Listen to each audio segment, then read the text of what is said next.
이건 진짜 쇼킹한 건데? 야, 이거를, 야, 그래요. 그래서 평면도를 그려서 내는 겁니다.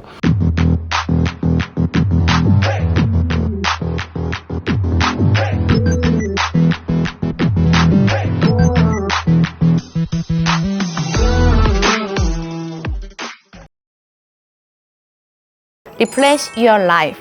자연이 주는 쉼 속으로. 안녕하세요. 판다카라반의 이현입니다. 네, 오늘 저희는 특별한 시간을 준비했습니다. 매번 저희가 운영하고 있는 송도국제 캠핑장에서 인사를 드렸는데요. 오늘은 사무실에서 특별한 시간을 준비했습니다. 요즘 농촌 체류형 쉼터에 대해서 관심 정말 많이 있으시죠? 저희한테도 관련된 문의가 정말 많은데요. 오늘 그 궁금증 이곳에서 한 번에 다 해결해 드리겠습니다. 그 전에 구독, 좋아요, 알림 설정 잊지 않으셨죠? 그럼 저희 대표님 모시고 오늘 그 특별한 시간 바로 가져보도록 하겠습니다. 대표님 안녕하세요. 안녕하세요, 연희님. 오늘은 정말 농촌 체류형 쉼터에 대해서 다 알려드리는 진짜 특별한 시간이네요. 네, 맞아요. 지금 핫하죠? 네. 농촌 체류형 쉼터. 오늘 알려드리도록 하겠습니다. 정말 쉽게 설명해서 농촌 체류형 쉼터란 무엇일까요? 농촌에서 체류할 수 있는 쉼터입니다. 진짜 쉬운데요? 네, 근데 입법 취지를 좀 우리가 알아야 될 것 같아요. 입법 취지는 그러니까 농촌 경제를 활성화시키자라는 취지가 하나가 있고요. 그러니까 도시에서 생활하시다가 농촌으로 뭐 금, 토, 일, 3일 또는 토, 일, 이틀. 그래서 4도 3촌. 4일은 네. 도시에서, 3일은 농촌에서. 그래서 농촌 경제 활성화가 하나가 있고요. 두 번째는 지금 불법적으로 설치되어 있는 농막들이 있어요. 그래서 거기서 이렇게 주무시는 경우가 굉장히 많거든요. 그러면 안전상의 문제가 굉장히 많아요. 이거를 양성화시키자라는 큰 두 가지 취지의 입법이 돼서 농촌 체류형 쉼터가 나왔습니다. 네. 화면을 보시면 알겠지만 면적이 33제곱미터네요. 네, 33제곱미터. 농막은 20제곱미터였어요. 근데 33제곱미터로 커졌고요. 평수는 여러분들 평수 계산하는 건 뭐 아주 대략적인 건 아시죠? 그냥 제곱미터에 곱하기 3 하면 대충 나와요. 그러면 곱하기 3을 하면 9.9평까지는 체류형 쉼터가 농막보다는 더 커졌죠. 여기서 중요한 부분이 데크하고 정화조예요. 정화조 등 되어 있는데 주차장도 여기에 포함되어 있습니다.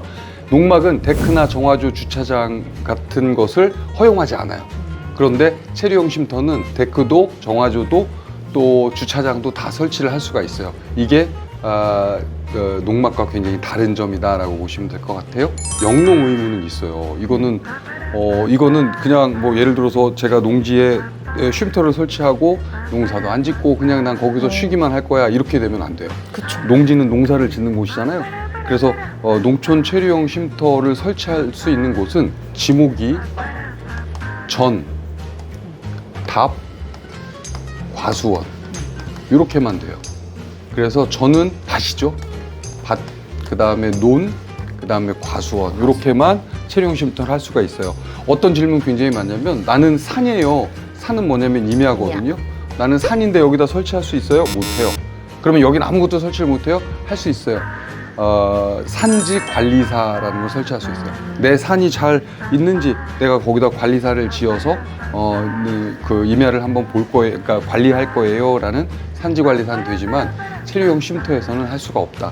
이 세 가지, 그러니까 전답, 지목이, 전답, 과수원 이 세 가지만 설치가 가능합니다. 그러니까 쉽게 설명하면 이 법안이 만들어진 계기가 기존에 있던 농막이 조금 더 안전하게 활용할 수 있게끔 만들어진 법안인 거죠? 그렇죠. 그런 거예요. 그러니까 안전하게 농막에서 농사도 지으면서 쉬시면서 또 주무시면서 뭐 그날 저녁에 고기도 구워 드시면서 그렇게 이제 활용을 하시라라고 된 건데요. 굉장히 중요한 게 이 농막이 이제 체류형 쉼터로 바뀔 거 아니에요? 그 전환 기간은 3년 내에 해야 돼요. 이거 되게 중요하거든요. 3년이 지나면 내가 농막을 갖다 놓고 3년이 지난 다음에, 그러니까 농막은 신고를 합니다. 그럼 예를 들어서 내가 2025년 오늘이 7월 29일, 7월 29일 날 농막을 갖다 놓겠어요 라고 신고를 한 다음에 내가 이거를 체류형 쉼터로 바꾸고 싶어.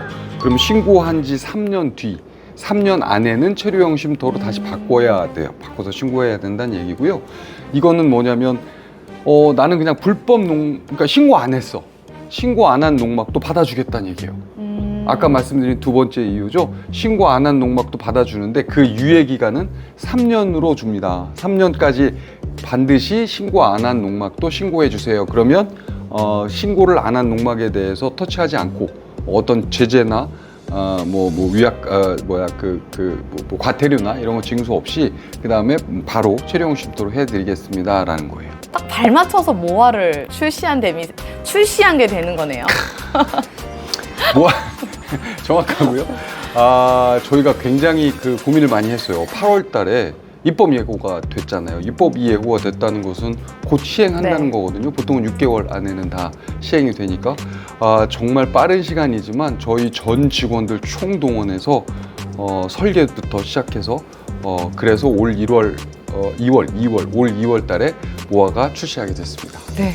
제가 이제 체류용 쉼터로 이제 모아를 선택을 했어요. 근데 선택만 한다고 이게 되는 게 아니잖아요. 그럼 또 그에 따른 절차가 있을 것 같은데 그것도 좀 쉽게 좀 풀어주세요.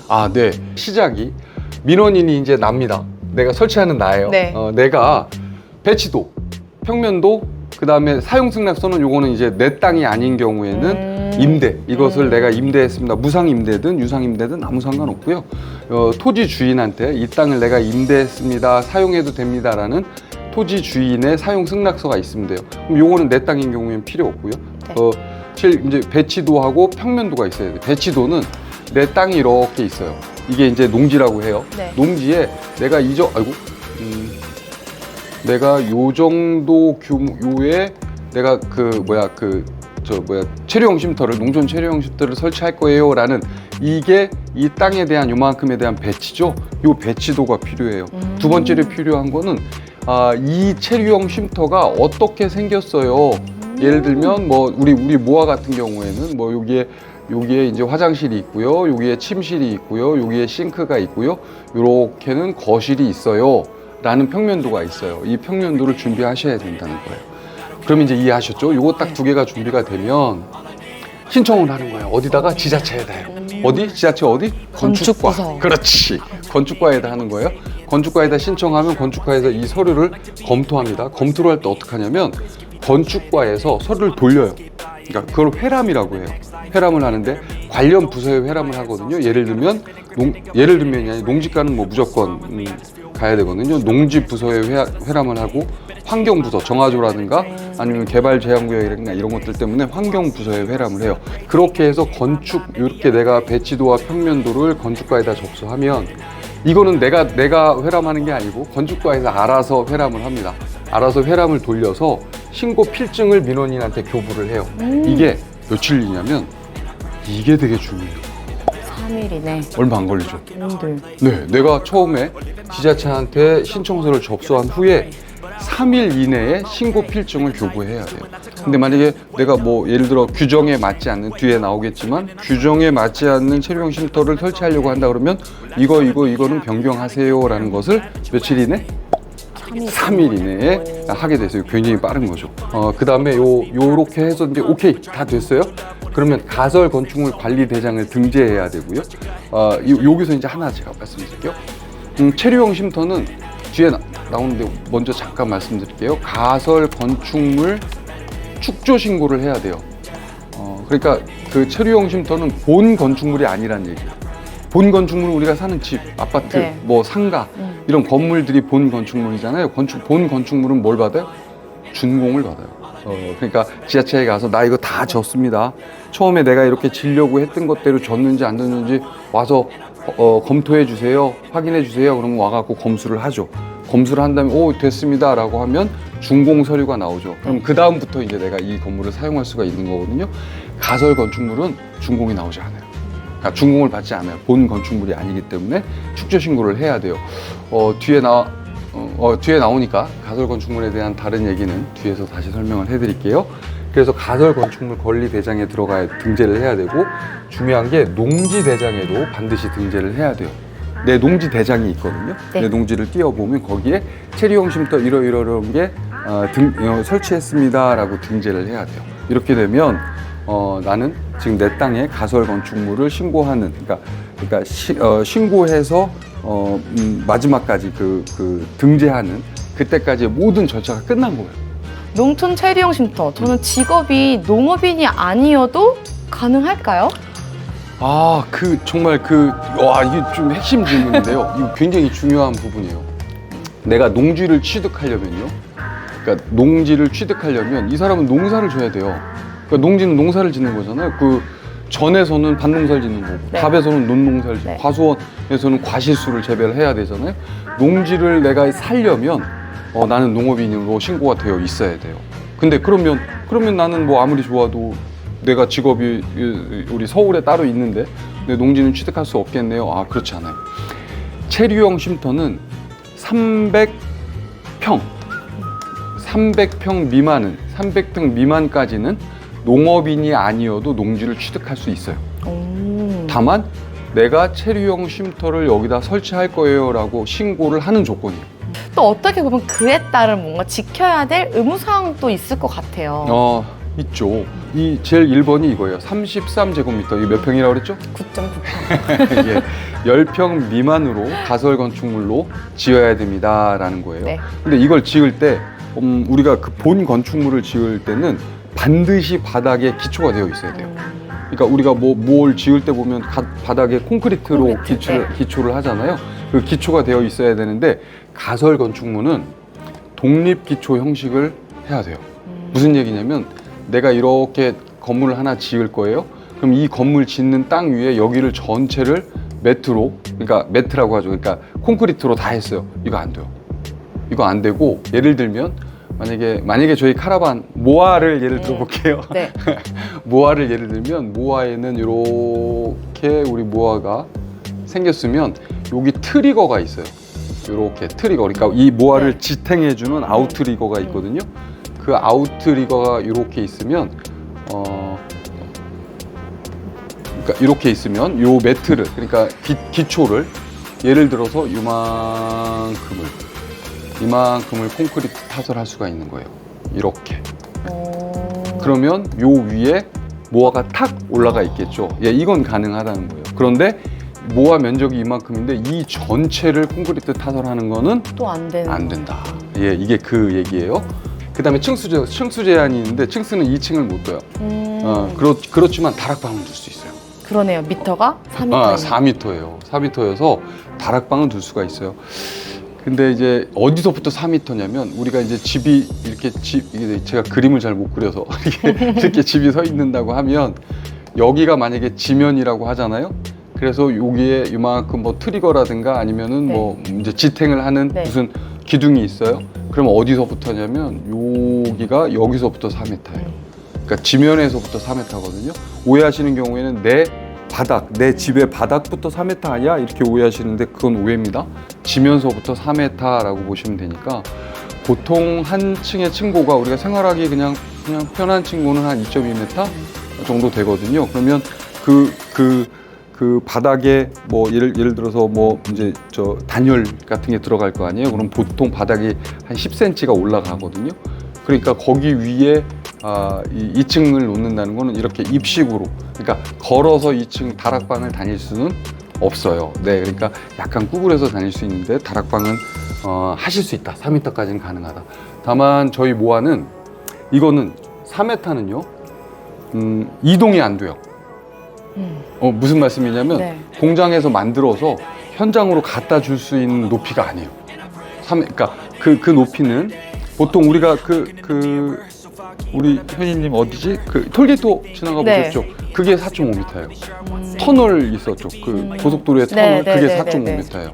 그러니까 4.5m는 총 채우기가 조금 그러니까 보통 4.2m까지는 우리가 갈 수가 있는데 그 화물 트럭의 짐칸까지의 높이가 있잖아요. 그게 보통 1m, 80cm부터 1m 10cm 정도까지 되거든요. 그럼 여기서 1m를 빼잖아요. 이 1m를 빼게 되면 3.2m 정도가 사실은 공장에서 만들어서 가는 거는 이게 최대한이라고 보시면 돼요. 그러면 4m를 하려면 어떻게 해야 돼? 현장에 와서 지어야 돼요. 그러면은 4m까지는 가능해요. 지면에서부터. 근데 이런 경우에는 뭐가 나중에 내가 이거 집을 다시 개량하고 싶어, 다른 걸로 하고 싶어라고 하면 어떻게 해야 돼요? 또. 철거를 해야 네. 돼요. 철거하려면 철거비가 들죠. 그렇게 하고 이제 다시 지어야 되거든요. 그런데 공장에서 제작하는 저희 모아 카라반이나 모듈러 같은 경우에는 내가 이걸 다시 하고 싶어 그러면 그대로 떠서 다시 나가서 네. 중고로 팔면 돼요. 네, 그런 장단점이 같이 있다라고 보시면 될 것 같고요. 그래서 3평면은 4m까지다. 그 다음에 이제 주차 공간이죠. 주차 공간은 그냥 간단하게 이것만 정리해 주시면 될 것 같아요. 주차 공간은 13.5제곱미터 안에서 해야 되고, 보통은 우리가 주차장 같은 데 가면 확장형 이렇게 써 있죠. 아파트 주차장에. 네. 확장형이 2.6에 5.2 이 정도다라고 하면 될 것 같고요. 주차장에는 저거는 콘크리트는 못 해요. 여기 있다. 콘크리트나 아스코는 그러니까 아스팔트 처리는 못 해요. 근데 못 하는 대신에 잡석도 할 수 있고요. 잔디 블록 같은 거 할 수 있어요. 이번에는 아까 오프닝에도 먼저 살짝 언급을 해주셨지만 뭐 데크라던가 아니면 정화조 관련된 것도 좀 들으면 너무 좋을 것 같아요. 아, 네. 크게 네 가지예요. 아까 우리 뭐 했죠? 그 체류용 쉼터 짓는 거 아까 몇 제곱미터였죠? 3.3제곱미터. 33. 아, 34. 33제곱미터였죠? 맞았어요. 숫자 맞았어요. 두 네. 번째가 또 뭐 공부했죠? 주차장 공부했죠. 그러니까 네. 쉼터가 있고 주차장이 있고 데크가 있고 그 다음에 정화조가 있어요. 네. 이러면 이제 바닥에서는 끝난 거예요. 이제 위에는 뭐 처마도 있고 이렇게 하지만 바닥에서는 그게 끝난 거예요. 네. 그렇게 네 가지는 설치할 수가 있는 거거든요. 그 중에 하나가 데크예요. 현희님은 데크가 설치되면 뭐 할 거예요? 데크 위에서? 데크 위에서 바베큐도 뭐 해먹고요. 뭐 빨래도 넣을 수 있을 것 같기도 하고요. 그 빨래도 넣을 수 있죠. 네, 활용도가 많을 것 같아요. 데크는 활용도가 많겠죠. 근데 요게 이제 함정이랍니다. 데크가 접한 가장 긴 외벽에 접한 외벽에 그 길이의 1.5m를 곱한 면적. 요게 굉장히 헷갈리는 부분이에요, 여러분. 데크는 요것만 알면 다 끝나요. 뭔 얘기냐면 내가 이런 가설 건축물을 체류용 쉼터를 하나 지었어요. 자, 이게 이제 앞에서 본 인면도라고 봐봐요. 여기 네. 뭐 출입문이 이렇게 있어요. 네. 이렇게 지었어요. 그러면 여기서부터 여기까지가 예를 들어서 10m다. 네. 10m다라고 한다면 내가 데크를 잠깐만요. 다른 내가 데크를 여기서부터 이렇게 설치를 하고 싶어요. 10m를 다. 네. 할 수 있어요? 1.5m를 곱한 면적이면 가능한 것 같아요. 가능하죠. 네. 예, 이거 다 접할 수 있어요. 네. 다만 이렇게 접봤을 때 요 길이가 얼마예요? 그러니까 요렇게 접했던 요 데크의 길이가 1.5m. 1.5m예요. 그럼 1.5m면 지금 현희님하고 저하고 있는 요 거리가 되거든요. 네. 그럼 사실은 요 거리에서 뭐 이렇게 바베큐를 한다거나 하기가 조금은 작잖아요. 보통 우리가 텐트 데크 가면 한 3m 정도는 돼야 거기서 바베큐를 맞아요. 하니까. 그러면 이거 오해할 수 있다는 얘기예요. 이게 뭐냐면, 자, 10m가 아니라 나는 여기 5m까지만 할게요. 요렇게 5m만 할게요. 그렇게 하고 이게 1.5가 아니라 이거를 3m까지만 늘릴게요. 이렇게 해서 요게 3m로 할게요. 그러면 평수는 똑같잖아요. 무슨 말씀이냐면 봐보세요. 아까 10m에 곱하기 1.5m는 15제곱미터가 되는 거죠. 그죠? 그 다음에 5m에 곱하기 3m는 15제곱미터가 되는 거죠. 면적 같잖아. 면적 같으니까 나는 이렇게 할 거야. 이거 돼요, 안 돼요? 안 됩니다. 왜요? 가장 긴 외벽에. 그렇지. 접한 길이라고 네. 돼 있잖아요. 이게 접하질 않았잖아요. 그러니까 나는 5m만 할 거야 라고 그러면 5m에 1.5m밖에 못 하는 거예요. 그래서 이제 어떻게 하냐면 예를 들면 이렇게 하죠. 이렇게 건축물이 있다고 하면 접해야 되잖아요. 요만큼 접하는 거예요.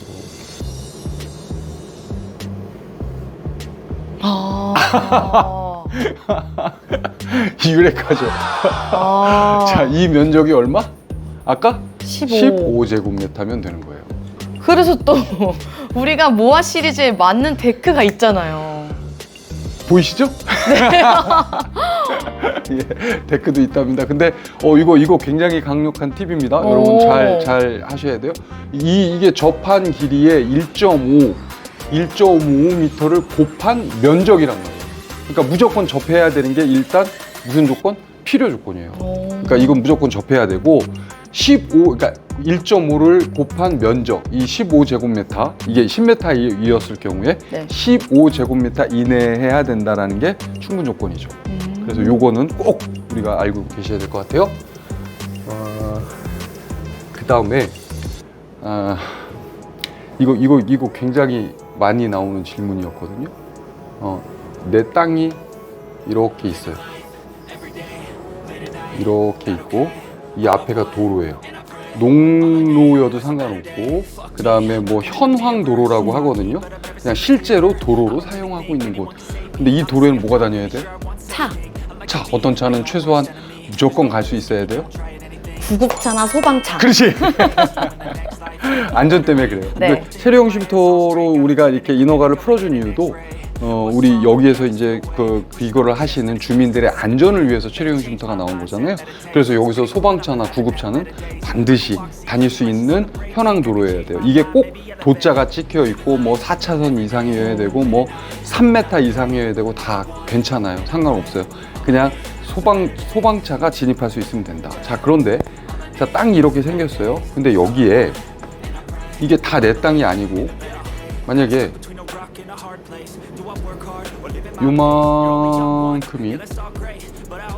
요만큼이 다른 사람의 땅이에요. 이건 실제 내 땅은 여기서부터 이만큼이 내 땅인 거예요. 그러면 내가 체류형 쉼터를 설치를 하려면 어디다가 해야 돼요? 내 땅 안에다 해야 되잖아요. 네. 그럼 이건 남의 땅이잖아요. 네. 그러면 여기다가 이 도로에서 접해야 되니까 체류형 쉼터를 하려면 여기다가 체류형 쉼터를 만들어야 되잖아요. 그럼 이게 너무 작아서 안 들어오잖아요. 예를 들어서 이 폭이 3m다. 그러면 3m 안에 체류형 쉼터를 어떻게 넣을 수가 없잖아요. 네. 그래서 이동로라는 게 있는 거예요. 이 이동로가 그 뜻이에요. 그러니까 무슨 얘기냐면 내가 이렇게 여기가 너무 좁아서 이걸 설치할 수 없습니다 라고 하면 이렇게 그러니까 길이 나와서 여기에 내 체류형 쉼터가 이렇게 나올 수 있는 거죠. 그럼 요게 이동로가 되는 거예요. 요 이동로는 콘크리트 안 돼요. 그다음 아스팔트 포장 안 돼요. 잡석이나 잔디블록은 가능한 거예요. 거기까지 이해하셨죠? 네. 그러니까 요게 이동로다라고 보시면 될 것 같고. 그래서 지자체 신고할 때 그 평면도를 다 그려서 내는 거네요. 이건 진짜 쭉형한 건데? 그래요. 그래서 평면도를 그려서 내는 겁니다. 와, 야, 맞아요. 또 진짜 빼먹을 수 없는 거, 화장실 진짜 중요하잖아요. 절대 중요하죠. 화장실이. 그러면 우리가 화장실을 사용하려면 우리가 사용한 화장을 담아놓는 곳이 있어야 되잖아요. 그래서 그걸 우리가 정화조라고 하죠. 정화조는 단독 정화조와 오수 처리 정화조 이렇게 나뉜다고 보시면 될 것 같아요. 단독 정화조는 부패식으로 오수 처리를 하는 거예요. 부패식은 뭐냐면 나중에 우리 분뇨차 있죠. 옛날에 네. 똥차. 똥차. 분뇨차가 와서 그걸 퍼가는 거예요. 그게 부패식이고요. 오수 처리 시설, 그러니까 오수 합병 정화조라고 하거든요. 얘는 미생물을 이용해서 오수를 정화한 후에 방류를 할 수 있어요. 근데 그 방류를 할 때 방류 기준의 ppm은 반드시 지켜야 되죠. 그걸 지키지 않으면 과태료라든가 벌금은 엄청나게 커요. 이거는 반드시 지켜야 돼요. 그 다음에 설치 기준은 1일 오수량이 2제곱미터 이하인 경우 건물에는 단독 정화조를 설치가 가능하고 이게 건축법에 나오는 겁니다. 2제곱미터 1일 오수 발생량이 2제곱미터. 2제곱미터는 1 곱하기 2죠. 1m 곱하기 2m의 그 양을 초과하는 건물에는 오수합병 정화조를 설치해야 된다. 근데 여기에 요거 주의하세요. 가평과 양평 지역은 단독 정화조는 아예 할 수가 없어요. 네, 정화조 규정은 꼭 가평, 양평뿐만이 아니라 지방마다 환경과에서 굉장히 강력하게 제재하는 부분이거든요. 이 부분은 정화조를 설치할 때 어떤 거를 설치할까요? 라고 반드시 지자체에 확인을 해야 돼요. 지금 대표님과 함께 제가 설명을 쭉 들었는데요. 제가 농촌 체류형 쉼터를 제가 하기 위해서 땅도 300평 구입을 했고요. 농업인 아니고?